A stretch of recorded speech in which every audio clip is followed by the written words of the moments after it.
Continuamos con la siguiente presentación, 2 or 3, Clinical and Proteomic Perspective on Dual versus Triple Antiretroviral Therapy as Initial HIV Treatment.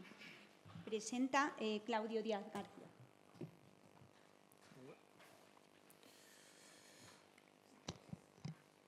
Vale. Vamos a hablar de tratamiento y la elección de doble o triple terapia. Mi nombre es Claudio Díaz, soy investigador predoctoral PFIS y bioinformático en el Servicio de Infecciosos del Ramón y Cajal. La triple terapia ha sido clásicamente el estándar de cuidado, funciona muy bien, tiene una alta barrera genética, pero algunos aspectos nos hacen pensar que han hecho que la doble terapia haya surgido como una alternativa. Por ejemplo, la toxicidad a largo plazo, efectos con otros fármacos, la carga del paciente también. La terapia doble ha demostrado irrefutablemente en ensayos clínicos amplios, internacionales, que funciona también muy bien, pero hay algunos aspectos que no conocemos hoy en día sobre los factores que influyen en la elección de la doble terapia o la triple terapia en en situación de vida real, como por ejemplo la carga viral, los CD4, la elección del paciente, comorbilidades, otros fármacos que tomen.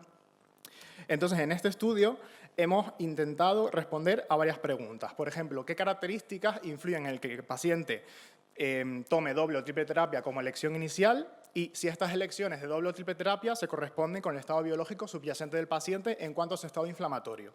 El objetivo principal ha sido integrar las perspectivas clínica y molecular mediante la combinación de modelos predictivos por un lado, de selección de régimen de TAR, con una caracterización proteómica longitudinal. Para esto hemos recurrido a la cohorte CORIS, que todos conocemos ampliamente, y el diseño de este estudio ha sido retrospectivo observacional. Hemos cogido a todos los participantes que iniciaron Bictegravir FTAF o Dolutegravir 3TC en esta cohorte, con aproximadamente unos 3.150 participantes, de los cuales tuvimos 174 con muestras de plasma para realizar el estudio proteómico. Respecto a los datos clínicos, realizamos puntuaciones de propensión para comparar al grupo de doble de triple terapia y además realizamos una regresión logística con selección de variables por pasos hacia atrás para determinar qué variables eran diferentes entre los dos grupos. Se incluyeron en esta puntuación de propensión hasta 14 variables diferentes para medidas al inicio del TAR.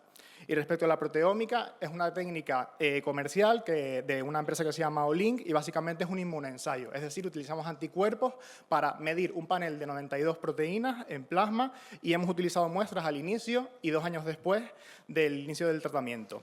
Se emparejaron estas muestras también por puntuación de propensión 1 a 1 para equilibrar a los participantes entre los grupos y hicimos expresión diferencial, expresión diferencial, análisis funcional de estas proteínas y un análisis de correlación. Entonces, ¿quién recibe cada régimen? Pues en nuestra cohorte aproximadamente el 70% recibían Bictegravir y el 30% recibían Dolutegravir. En el cálculo de puntuaciones por propensión ya vimos que la distribución de puntuajes era diferente entre los dos grupos y para averiguar qué variables influían en esta diferencia realizamos el modelo de regresión logística por pasos hacia atrás, como he comentado. Y en esta comparación vimos que eran diferentes el RNA basal mayor de 100.000 copias por mililitro y el número de células TCD4 menor a 200 células por microlitro. De manera que demostramos una asociación independiente de estas dos variables con tener menor probabilidad de recibir Dolutegravir 3TC. También comentar que la hipertensión y la dislipemia fueron variables que tienen una tendencia también hacia una preferencia por el Dolutegravir 3TC. Es decir, a pesar de que ambos regímenes están respaldados por las guías, el Bictegravir se prescribe preferentemente en pacientes con enfermedad más avanzada en cuanto a parámetros inmunológicos y virológicos. En el subgrupo de 174 participantes en el que hicimos la proteómica, podemos ver que las características son un poco diferentes en algunos casos, pero esto no tiene mayor relevancia clínica. Cuando comparamos entre los dos regímenes al inicio y a los 2 años de iniciar el tratamiento antirretroviral, vimos que 11 proteínas inflamatorias eran diferentes en el grupo de Bictegravir. Estas proteínas eran mediadores de citoquinas, quimioquinas, activadores de células T, moléculas reparadoras de tejidos, reguladores metabólicos, pero lo más interesante de todo es que 2 años después de iniciar el tratamiento, estas diferencias no se ven más entre los dos grupos, de manera que esto sugiere un estado inflamatorio elevado al inicio del tratamiento en los pacientes que reciben Bictegravir y una modulación inmune efectiva a lo largo del tiempo en los dos grupos. ¿Pero qué pasa después de los 2 años? Cuando comparamos cada tratamiento con su punto inicial y su punto 2 años después del inicio, vemos una disminución de la expresión de proteínas inflamatorias después de los 2 años en ambos tratamientos. Vemos en color negro las proteínas que son comúnmente que están disminuidas en común entre los dos tratamientos, en color violeta las que lo son específicas del tratamiento con Bictegravir y en color verde las que son específicas del tratamiento con Dolutegravir. Como pueden ver, en el grupo de dolutegravir se aumentaron 7 proteínas y 5 disminuyeron y estaban involucradas sobre todo en procesos de ciclo celular, mitosis y regulación positiva del ciclo, mientras que en el bictegravir disminuyeron 10 proteínas y estaban implicadas en homeostasis de linfocitos, migración leucocitaria, adhesión célula-célula y otras funciones. De manera que ambos regímenes suprimen la inflamación de manera general, pero hay ciertas vías que nos indican que los mecanismos que subyacen bajo esta disminución pueden ser ligeramente diferentes. Y finalmente quisimos correlacionar las variables clínicas que obtuvimos con los modelos logísticos con las variables moleculares y vimos que si relacionamos los dos factores diferenciales con las 84 proteínas de nuestro panel, el número de CD4, por ejemplo, mostró correlación negativa con 11 proteínas, mientras que la carga viral máxima correlacionó con 24. Esto nos hace pensar que el amplio perfil proinflamatorio está asociado con la replicación viral no controlada. Si lo miramos a los 2 años después de iniciar el TAR, el número de correlaciones disminuye y también si hacemos la comparación entre el grupo de bictegravir y el grupo de dolutegravir, las correlaciones solo se mantienen en los pacientes que están recibiendo bictegravir 2 años después del inicio del tratamiento. De manera que la gravedad de la enfermedad al inicio del tratamiento puede influir en la recuperación inmunológica y los efectos específicos del régimen pueden amplificar o atenuar estas trayectorias.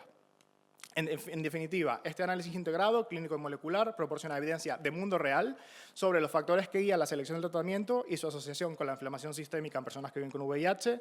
La selección del régimen se asoció con gravedad de la enfermedad y carga inflamatoria al inicio. A pesar de ser utilizado en pacientes con perfiles más avanzados, el bictegravir redujo eficazmente la inflamación sistémica durante 2 años, pero ambos regímenes atenuaron la actividad inflamatoria, pero con trayectorias distintas que podrían tener implicaciones para la recuperación inmunológica y los resultados a largo plazo. Con mensaje final, tanto dolutegravir como bictegravir reducen de manera efectiva los biomarcadores inflamatorios medidos tras 2 años de inicio del tratamiento antirretroviral, aunque los mecanismos inmunológicos pueden ser diferentes a lo largo del proceso. Agradecer a los participantes en el estudio, al Servicio de Infecciosas y el Laboratorio de Inmunobiología del Ramón y Cajal, a la cohorte CORIS por el excelente trabajo que hacen y a las entidades financiadoras.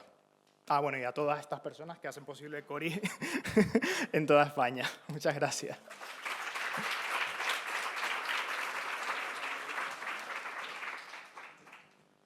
Bueno, tenemos un minutito para preguntas. Si nadie se anima, mi pregunta es, como los pacientes a nivel basal son diferentes, ¿Sí? Y a nivel inflamatorio al final llegan al mismo momento, ¿habéis planteado mirar el reservorio viral? ¿Creéis que...? Pues justo el reservorio, de momento no. Lo que sí están haciendo Javier Martínez y Elena Moreno, que tienen un FIS concedido para continuar esta línea de investigación, es mirar las PBMC. En un principio quieren mirar si hay diferencias en la transcriptómica de los pacientes que toman bictegravir o dolutegravir como terapia de inicio. Y de momento estamos trabajando en ese proyecto, así que stay tuned. Y una segunda preguntita, Sí. ¿la caída de la carga viral es similar en los dos grupos a pesar de empezar diferente? Caída de la carga viral. Como la cinética. Sí, no, a lo mejor no lo tenéis. Pues no la hemos medido la cinética porque a Coris le pedimos los datos a tiempo cero y 2 años después y sabemos que la diferencia acaban siendo indetectables prácticamente todos. Pero no tenemos datos de cinética de la carga viral. Sí, gracias, Claudio. En el ensayo INSTINCT, ¿vais a medir estas vías inflamatorias diferenciales que habéis mirado en la corte? Laura dijo ayer que sí. Así que... Perfecto, pues si no hay más preguntas, vamos a pasar a la siguiente presentación. Muchas gracias. Vale.